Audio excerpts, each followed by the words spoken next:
Hello guys, for today's video guys, magluluto po tayo ng special Valenciana.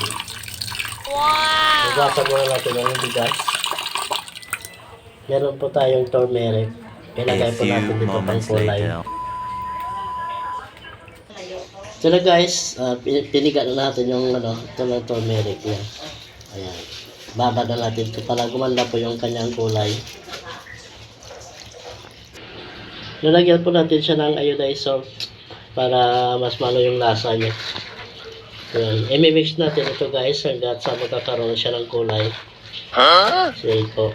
Kaya sundan nyo lang po ito guys kung paano po tayo magluluto ng Valenciana or malagkit na bigas.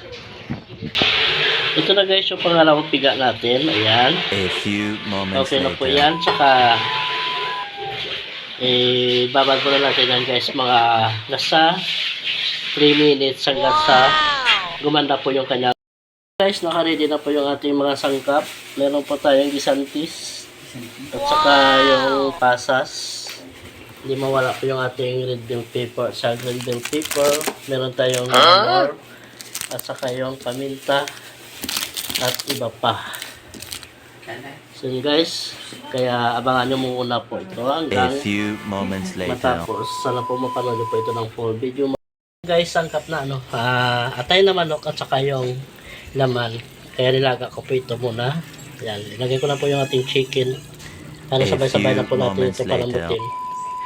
Yan, kasi ito po ang ilagay natin sa ating special Valenciana.